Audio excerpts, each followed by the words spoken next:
मित्रांनो, हा तलाठी भरतीचा PYQ आहे आणि हा प्रश्न आहे सरळ रूप देण्याच्या संदर्भात, अर्थात पदावलीचा प्रश्न आहे, सिम्प्लिफिकेशनचा प्रश्न आहे.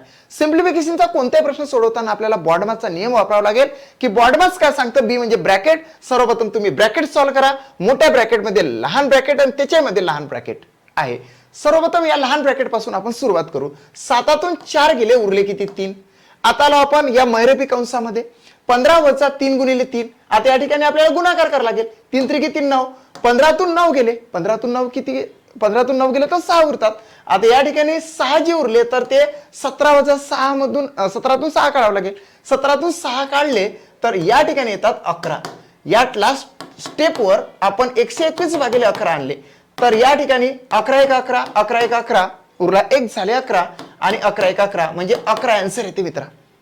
या ठिकाणी 11चा स्क्वेअर 121 आपण डायरेक्टली आन्सर आणलं असतं, परंतु कॅल्क्युलेशन मी करून तुम्हाला दाखवलेलं आहे. Third option is the right answer of this question. आता याला सरळ रूप प्राप्त झालेला आहे 11. चेक करूया, राईटच आहे. दुसरा प्रश्न आपण घेतलेला आहे इंग्लिश मधला.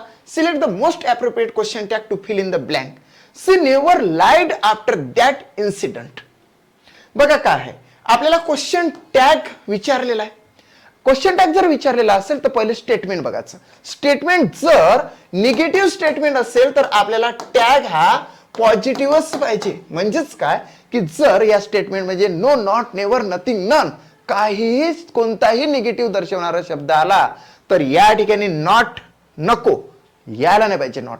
म्हणजेच काय तर या ठिकाणी हा जो लाईड आहे यावरून आपण हेल्पिंग वर्ब शोधणार आहोत. याला कट करणार आणि या ठिकाणी काय होणार आहे, डीड. हा जो डीड आहे, डीड या ठिकाणी टाकणार आणि हा जो सी आहे या ठिकाणी सी टाकणार. झालाय आन्सर.